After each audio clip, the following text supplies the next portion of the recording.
ಈಗ ವಿಜನ ಬ್ರಾಡ್ನಿಂಗ್ ಆದ ನಂತರ ಅದು ಮಗು ಆದ್ಮೇಲೆ ಹೆಚ್ಚು ಬ್ರಾಡ್ನಿಂಗ್ ಆಗುತ್ತೆ.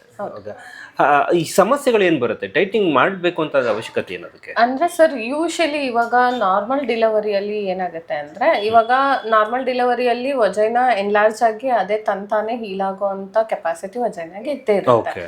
ಕೆಲವೊಂದ್ಸಲ ಏನಾಗುತ್ತೆ, ಸೂಚರ್ ಮಾಡಿರ್ತಾರಲ್ಲ, ಸೊ ಸ್ಟಿಚಸ್ ಪ್ರಾಪರ್ ಆಗದೆ ಇದ್ದಾಗ ಅಥವಾ ಸ್ಕಿನ್ ಅವರಿಗೆ ರಿಕವರಿ ಕರೆಕ್ಟ್ ಆಗಿ ಆಗದೆ ಇರುವಾಗ ಕೆಲವೊಂದ್ಸಲ ಬ್ರಾಡ್ ಆಗೋಂತ ಚಾನ್ಸಸ್ ಇರುತ್ತೆ.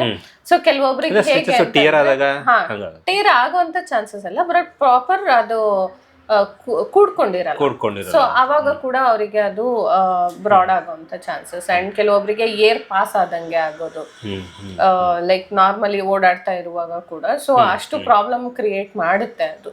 ಸೊ ಯಾಕೆ ಮಾಡ್ಬೇಕು ಟೈಟ್ನಿಂಗ್ ಹೆಲ್ತ್ ಇಶ್ಯೂಸ್ಗೆ? ಹೌದು. ಸೊ ಈ ತರ ಅಂಡ್ ಆ ತರ ಯಾವಾಗ ಒಂದ್ ನಾರ್ಮಲ್ ಸೈಜ್ಗಿಂತ ಅದು ಬ್ರಾಡ್ ಆಗ್ತಾ ಹೋಗುತ್ತೆ, ಇನ್ಫೆಕ್ಷನ್ ಆಗೋದಿರ್ಬೋದು, ಸೊ UTI ಪ್ರಾಬ್ಲಮ್ ಆಗೋದಿರ್ಬೋದು. ಸೊ ಈ ತರದ್ದು ಬೇರೆ ಬೇರೆ ಸೈಡ್ ಎಫೆಕ್ಟ್ಸ್ ಆಗುವಂತ ಚಾನ್ಸಸ್ ಇರುತ್ತೆ. So HIFU vaginal tightening, high intensity focused ultrasound ಅಂತ ಹೇಳ್ತೀವಿ. ಓಕೆ.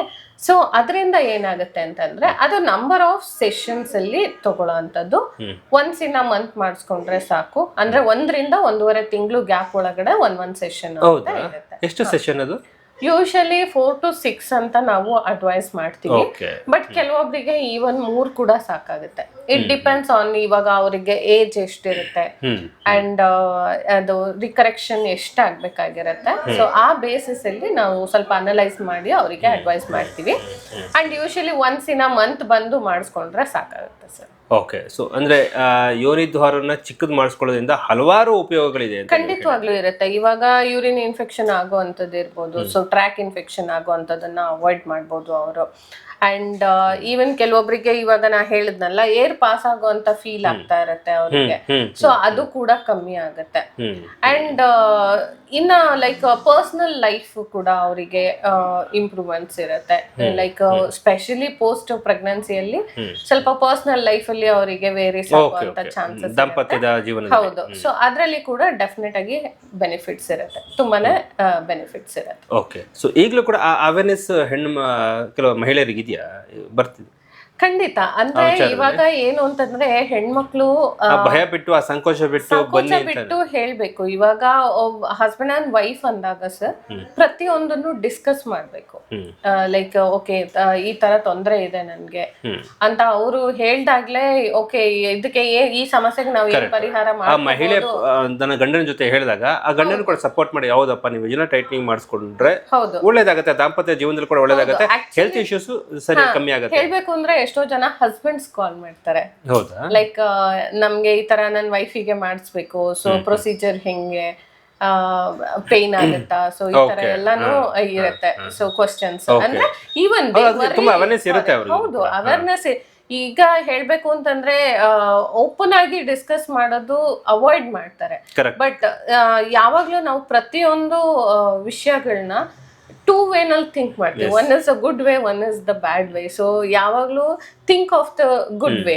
ಸೊ ಯಾವಾಗ ಅದರಿಂದ ಏನ್ ಪ್ರಯೋಜನ ಆಗುತ್ತೆ, ಒಬ್ಳು ಹೆಣ್ಮಗ್ಳು ಅವ್ಳು ಎಷ್ಟೆಲ್ಲ ಸಫರ್ ಮಾಡ್ತಾಳೆ, ಇದು ಒಂದು ಟ್ರೀಟ್ಮೆಂಟ್ ಇಂದ ಅವಳಿಗೆ ಏನೆಲ್ಲ ಪ್ರಯೋಜನಗಳು ಸಿಗುತ್ತೆ. ಹೌದು. ಸೊ ಅದನ್ನ ಅವರು ಸೀರಿಯಸ್ ಆಗಿ ಒಂದು ಯೋಚನೆ ಮಾಡಿ, ಮನೆಯವ್ರ ಜೊತೆ ಹೆಣ್ಮಕ್ಳು ಈ ತರ ಯಾರು ಪ್ರಾಬ್ಲಮ್ ಫೇಸ್ ಮಾಡ್ತಾ ಇರ್ತಾರೆ ಅವ್ರ ಮನೆಯವ್ರ ಜೊತೆ ಡಿಸ್ಕಸ್ ಮಾಡಿ ಈ ತರ ಟ್ರೀಟ್ಮೆಂಟ್ ತಗೊಳ್ಳೋದ್ರಿಂದ ಖಂಡಿತವಾಗ್ಲೂ ಅವ್ರಿಗೆ ಇದರಿಂದ ತುಂಬಾ ಹೆಲ್ಪ್ ಆಗುತ್ತೆ. Okay. But sciences wellness clinic ಬರ್ತಾ ಇದ್ದಾರೆ? ಖಂಡಿತ ಬರ್ತಾ ಇದಾರೆ ಸರ್. ಹಸ್ಬೆಂಡ್ ಕರ್ಕೊಂಡು ಬರ್ತಾ ಇದಾರೆ? ಹೌದು, ಅವರೇ ಹೇಳಿ ಕಳ್ಸೋ ಅಂತ ಇದು ಅವಕಾಶನೂ ಕೂಡ ಇದೆ ಇಲ್ಲಿ.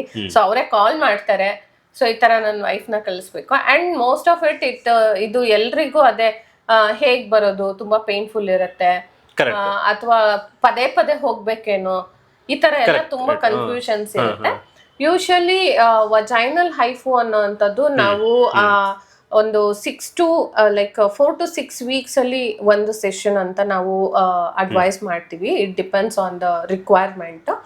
ಸೊ ಅದು ಒಂದು 20 to 30 minutes ಪ್ರೊಸೀಜರ್ ಇರುತ್ತೆ. ಸೊ ಯಾವುದೇ ಪೇನ್ಫುಲ್ ಇರಲ್ಲ. ಯೂಶಲಿ ಇವಾಗ ನಾವು ಒಂದು ಸ್ಕ್ಯಾನಿಂಗ್ ಅಂತ ಮಾಡಿಸಿದ್ರೆ ಹೀಗೆ ಒಂದು ಫೀಲ್ ಇರುತ್ತೆ, ವಾರ್ಮ್ ಫೀಲ್ ಅಷ್ಟು ಮಾತ್ರ ಫೀಲ್ ಆಗುತ್ತೆ. ಸೊ ನೋವು ಆಗುತ್ತೆ ಅಂತ ಹೆದರ್ಕೊಳ್ಳೋ ಅಂತ ಅವಶ್ಯಕತೆ ಇಲ್ಲ. ಅಂಡ್ ಔಟ್ ಸ್ಟೇಷನ್ ಇಂದ ಬರೋ ಅಂತವ್ರು ಅಂದ್ರೆ, ಯಾಕೆಂದ್ರೆ ನಮ್ಗೆ ತುಂಬಾ ಔಟ್ ಸ್ಟೇಷನ್ ಇಂದಾನೇ ಬರ್ತಾರೆ. ಸೊ ಅವರು ಇವಾಗ ಬಂದ್ರೆ ಅಡ್ಮಿಟ್ ಆಗ್ಬೇಕೇನೋ, ನಾನು ಇಲ್ಲೇ ಉಳ್ಕೋಬೇಕಾಗತ್ತೆ, ಸೊ ಈ ತರ ತುಂಬಾ ಕ್ವಶನ್ಸ್ ಅವ್ರ ತಲೆಯಲ್ಲಿ ಓಡ್ತಾ ಇರುತ್ತೆ. ಸೊ ವಜೈನಲ್ ಹೈಫು ಮಾಡ್ಸೋ ಅಂತವ್ರು ಆರಾಮಾಗಿ ಬಂದು ನಮ್ಮ ಕ್ಲಿನಿಕಲ್ಲಿ ಕನ್ಸಲ್ಟೇಷನ್ ತಗೊಂಡು ವಿತಿನ್ 30 minutes ಅವರು ಟ್ರೀಟ್ಮೆಂಟ್ನ ಮುಗಿಸ್ಕೊಂಡು ಆರಾಮಾಗಿ ಅವರು ಟ್ರಾವೆಲ್ ಬ್ಯಾಕ್ ಕೂಡ ಮಾಡ್ಬೋದು. ಸೊ ಇದರಿಂದ ಅವರಿಗೆ ಟ್ರೀಟ್ಮೆಂಟ್ ಪೋಸ್ಟ್ ಟ್ರೀಟ್ಮೆಂಟಲ್ಲಿ ಬೇರೆ ಏನಾದರೂ ಆಗ್ಬಿಡ್ಬೋದು ನನಗೆ, ಮತ್ತೆ ನಾನು ವಾಪಸ್ ಟ್ರಾವೆಲ್ ಬ್ಯಾಕ್ ಮಾಡೋಕ್ಕಾಗಲ್ಲ. ಸೊ ಈ ಥರದ್ದೆಲ್ಲ ಏನಾದರೂ ಡೌಟ್ಸ್ ಇದ್ದರೆ ಖಂಡಿತವಾಗ್ಲೂ ಈ ಥರ ಡೌಟ್ಸ್ ಇಟ್ಕೋಬೇಡಿ.